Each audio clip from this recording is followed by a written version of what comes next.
I caught my mom with my boyfriend at a restaurant and found out he was dating me to secretly sleep with my mom. I thought Jordan was the love of my life, until the night I saw him at a restaurant, leaning in close to my mother, laughing like they shared some private joke. I stayed hidden, watching them sip wine and touch hands across the table. By the end of the night, I wasn't just questioning our relationship, I was uncovering a betrayal that would blow my entire world apart. It was supposed to be a relaxing evening. My best friend, Lily, and I had planned a dinner at this cozy Italian restaurant downtown, a little place with dim lighting, checkered tablecloths, and the smell of garlic wafting through the air.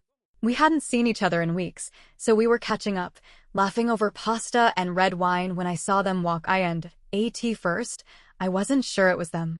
My eyes drifted over to the entrance, and there they were, Jordan, my boyfriend of 2 years, and my mom. He held the door for her, and they exchanged a brief glance before stepping inside like they were on a date. I froze, my fork halfway to my mouth. "What's wrong?" Lily asked, noticing the color drain from my face. I couldn't speak. I just pointed toward the entrance. Lily turned around, her eyes widening when she saw them. "Wait, that's Jordan. And your mom?" I nodded. My brain was scrambling to make sense of it. Were they meeting by coincidence? Was it something innocent, like planning a surprise party for me? My heart was pounding so loudly, I could barely think. I knew if I confronted them right then, I wouldn't be able to control the wave of emotion rising inside me. Instead, I watched. They walked past our table without noticing us. Jordan rested his hand lightly on the small of my mother's back as they made their way to a booth in the corner.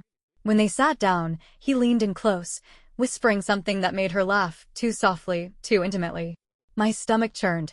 Lily squeezed my hand under the table. "Do you want to leave or—" I shook my head, swallowing hard. "No. We're staying until I figure out exactly what the hell is going on." What started as a simple dinner with a friend had turned into the beginning of the worst night of my life. Lily and I stayed quiet as we picked at our food, but my mind was far from the plate in front of me. I couldn't stop glancing over at Jordan and my mom, straining to hear snippets of their conversation. They were too far for me to catch every word, but the body language said more than enough. Jordan leaned forward, his hand brushing hers as she laughed at something he said. My mother's smile wasn't the polite, friendly one she gave to neighbors or coworkers. It was different. Flirty. Playful. The way I smiled at Jordan when we first started dating. I couldn't breathe. "They're close," Lily muttered under her breath, her fork stabbing into a piece of garlic bread a little too forcefully. "That's one way to put it," I whispered back, gripping my wine glass so hard I was surprised it didn't shatter. Every second that passed felt like another twist of the knife. I wanted to march over there and demand answers, but I needed proof. By the time their meal ended, I had seen enough. They shared dessert, leaning in over a single plate of tiramisu, their heads so close they could have been kissing. When they stood up to leave, I watched Jordan help my mom into her coat, something he had never even done for me. My jaw clenched. This wasn't about a surprise party or a birthday gift. There was something darker, something they didn't want me to know. "We're following them," I told Lily as I grabbed my purse. She didn't argue. We paid the bill quickly and slipped out of the restaurant, trailing them just far enough to avoid being seen. As they stepped out onto the quiet street, the cold night air hit my face, but I barely felt it. Jordan and my mom stood by the curb, waiting for a ride. They were talking softly, but then she reached out and touched his cheek, the same way I had done so many times before. My chest burned with betrayal. Without thinking, I stormed toward them, my heels clicking against the pavement like the drumroll to a confrontation I wasn't ready for. "Jordan," I called out, my voice cutting through the silence. They both turned toward me, and the look of shock on their faces was all the confirmation I needed. I crossed my arms, trying to keep my voice steady. "What's going on here?" Jordan stammered, glancing at my mom as if she had the answer. My mom, usually so composed, seemed just as flustered. "Sweetheart, I cut her off." "Don't lie." My gaze shifted to Jordan. "I saw everything. Just tell me the truth." Jordan rubbed the back of his neck, fumbling for an explanation. We were discussing your birthday present." My mom nodded quickly. "It's supposed to be a surprise. We didn't want you to know." I felt like I was being gaslit in real time. A birthday present? Was that supposed to explain the hand-holding and the stolen glances? "I'm not buying it," I said coldly, stepping back. But don't worry, I'll find out the truth. And I meant it. I was done playing the fool. That night, I couldn't sleep. My mind replayed the scene outside the restaurant over and over like a broken record. My mother's flustered face, Jordan's stammering excuses, none of it added up. If they were planning something as innocent as a gift, why did they look so guilty? Why was I feeling like my world was about to crack open? I needed answers. At 2 a.m., I grabbed my phone and stared at it for a long moment, debating what to do. I didn't want to involve anyone else in this mess, not yet. But something told me I wouldn't find what I was looking for by confronting them again. I had to be smart. That's when the idea hit me. My mom's phone. She always left it on the kitchen counter when she was home, usually before going to bed. The next morning, I made an excuse to visit her. She seemed surprised to see me so early, but she didn't question it. I told her I needed to pick up something I'd left behind during my last visit, which wasn't exactly a lie. I just didn't mention that the something I needed was her phone when she stepped into the other room to fold laundry. I quietly made my way to the kitchen and found it sitting on the counter, right where I'd hoped it would be. My hands trembled as I unlocked it. She'd never been the type to set a password, so it was easy. Too easy. I went straight to her messages. At first, everything seemed normal, conversations with friends, coworkers, and family. But when I searched for Jordan's name, my heart sank. There was no conversation. IT had been deleted.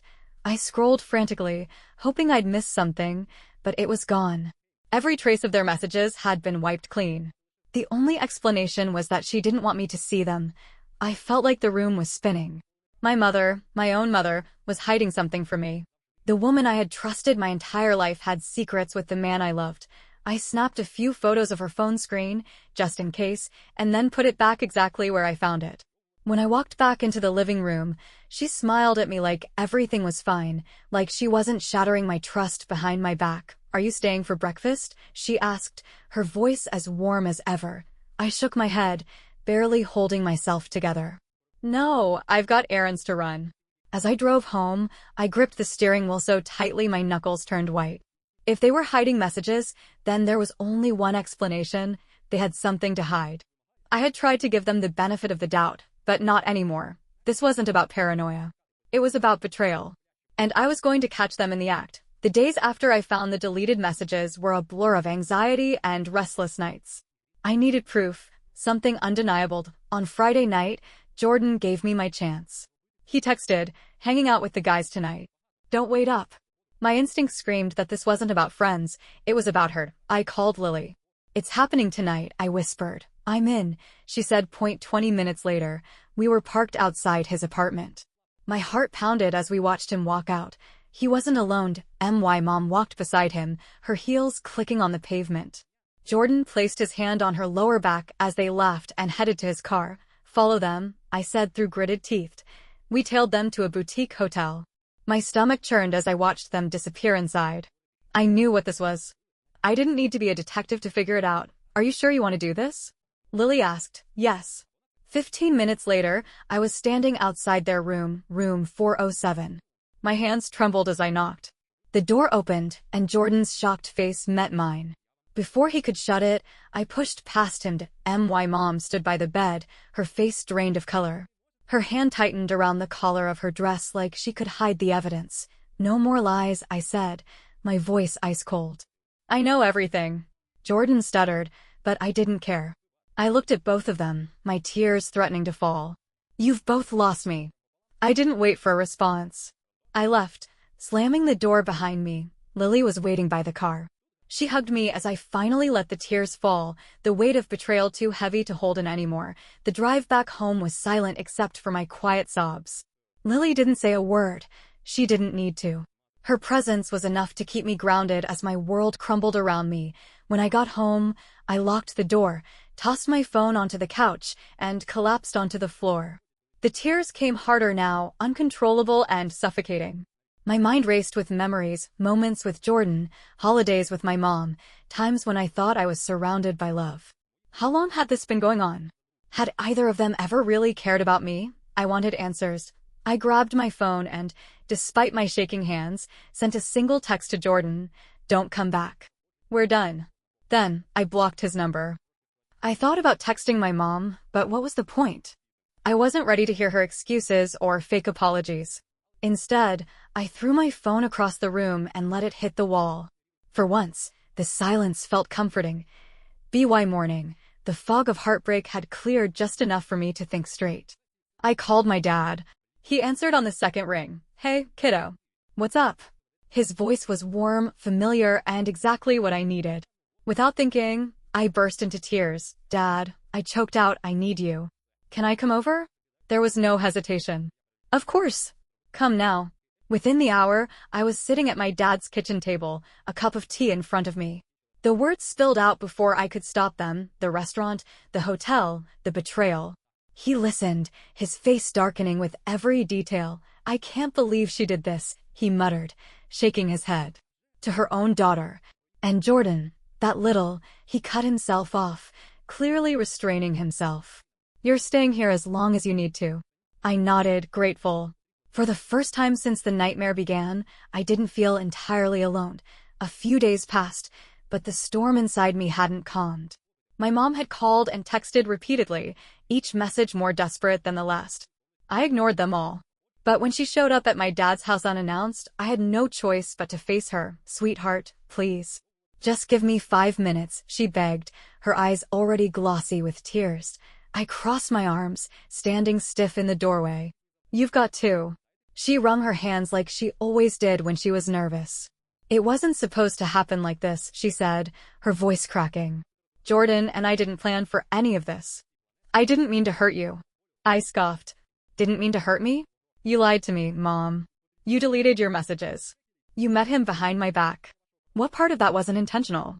She broke down sobbing, clutching the doorframe as if it were the only thing holding her upright. "I was lonely. Your father and I have been separated for so long, and Jordan, he just made me feel alive again." Her words hit me like a punch to the gut. She was making herself the victim, as if I was supposed to feel sorry for her. "You felt alive while you destroyed me?" I spat, my voice rising. "Did you think about that? Did you think about what would happen when I found out?" She wiped her face with trembling hands. "I was going to end it. I swear. I didn't know how." I laughed bitterly. "You didn't know how to stop sleeping with my boyfriend? That's what you're saying?" She said nothing, just stood there with tears streaming down her face. I could see the regret, but it wasn't enough. Not after what she'd done. "I can't forgive you, Mom. Not right now." My voice wavered, but I forced myself to stay strong. "You and Jordan, you're dead to me. I don't care how sorry you are." I slammed the door before she could say another word, locking it behind me. My dad appeared at the end of the hallway, his expression unreadable. "You okay?" he asked softly. I wiped away the tears threatening to fall. "I will be," I whispered. "Eventually." In the weeks that followed, I didn't just rebuild, I redefined what my life would be. I blocked my mom and Jordan from every possible avenue of contact. No texts, no calls, no messages on social media. They were ghosts, remnants of a life I refused to let haunt me anymore. Lily stayed by my side like the rock she had always been. She dragged me out of bed when I wanted to wallow, brought me coffee when I cried, and reminded me every day that I deserved better. And little by little, her words started to sink in. I signed up for a new yoga class, something I had always wanted to try, but never made time for. I spent weekends at my dad's house, cooking meals together and rediscovering the warmth of family, real family, the kind that doesn't betray you. One night, as I was scrolling through my phone, I saw the photos I had taken of my mom's empty text log with Jordan. Instead of feeling pain, I felt a strange sense of relief. Those images weren't proof of my failure, they were proof that I had survived. I deleted them. Healing wasn't perfect. There were days when the anger and betrayal still clawed at me, but I was learning to let go. I had learned the hardest lesson of my life. Even the people you trust most can break you, but that doesn't mean you can't put yourself back together. Then, one afternoon, I got a message from an unknown number. It was Jordan. "I miss you. Can we talk?" I stared at the message for a long moment before deleting it without a second thought. My silence was all the answer he would ever get. I stood up and walked out the door to meet Lily for lunch. I realized something. For the first time in weeks, the air felt lighter, and my heart wasn't weighed down by the past. I wasn't just surviving anymore, I was moving forward. And they weren't coming with me.